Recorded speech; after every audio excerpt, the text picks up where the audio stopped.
Chinese আমরা কে না খেতে ভালোবাসি, ছোট থেকে বড় সবাই মোটামুটি আমরা চাইনিজ ভালোবাসি। আর ঘরেই যদি একদম দোকানের মতন স্টাইলের এই হট গার্লিক চিকেনটা বানাতে চান, তাহলে এইভাবে একবার ঘরে ট্রাই করে দেখুন, আপনাদের অবশ্যই ভালো লাগবে। প্রথমে কিছু চিকেনের বোনলেস পিস নিয়ে নিয়েছি, ছোট ছোট করে টুকরো টুকরো করে কেটে নিয়েছি। প্রপার বোনলেস ছিল প্রত্যেকটা পিস। এরপর এর মধ্যে ম্যারিনেশনের জন্য দেব নুন, দিয়েছিলাম গোলমরিচের গুঁড়ো, ডিমের সাদা অংশটা, কুসুমটা ব্যবহার করব না, দিয়েছিলাম সামান্য সয়া সস, সাদা তেল বেশ অনেকটা মতন, তারপর দিয়েছিলাম কর্নফ্লোর। কর্নফ্লোরটা একটু বেশি লাগবে, যেহেতু এটা ভাজার সময় একটু মচমচা হবে সেই জন্য। এবারে ভালো করে মাখিয়ে একটু রেস্টে রেখেছিলাম। তারপরে সাদা তেলে ভালো করে ভেজে নিতে হবে।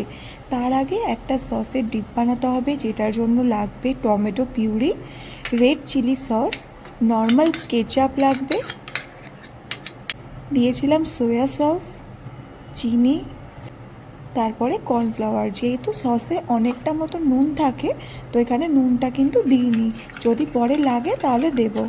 এবারে জল দিয়ে গুলে নিয়ে যে চিকেনের বোনলেস পিসগুলোকে ম্যারিনেট করে রেখেছিলাম, সেগুলোকে হালকা গোল্ডেন ব্রাউন করে ভেজে নেব।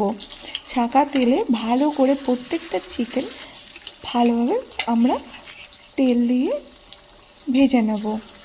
এবারে ভাজাটা কমপ্লিট হয়ে গেলে, আমি এই কড়াটা ইউজ করিনি, আমি একটা ননস্টিক কড়া নিয়েছি, কিন্তু জানেন তো চাইনিজ আবার এই কড়াগুলোতেই বেশি টেস্ট আসে বলে আমি শুনেছিলাম।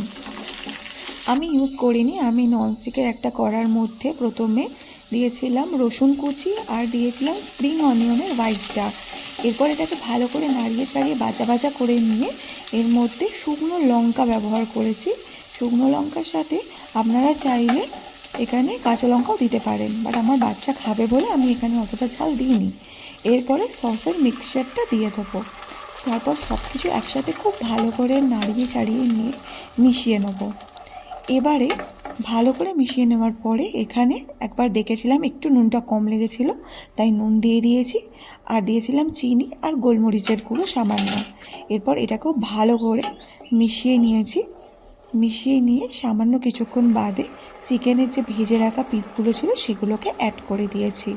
যেহেতু এর মধ্যে কর্নফ্লাওয়ার আছে, এটা ঠিক হওয়া শুরু করে দিয়েছে। সব কিছু একসাথে ভালো করে মিশিয়ে এখানে যদি জল মনে হয় দিতে পারেন, আর যদি একটু শুকনো শুকনো খেতে চান নাও দিতে পারেন। ব্যাস এর উপর থেকে পেঁয়াজের যে স্প্রিং অনিয়নের যে গ্রিনটা আছে সেইটা দিয়ে দেবো। দিয়ে আরেকবার সব কিছু খুব ভালোভাবে মিশিয়ে নামিয়ে নিয়ে রেডি হট গার্লিক চিকেন।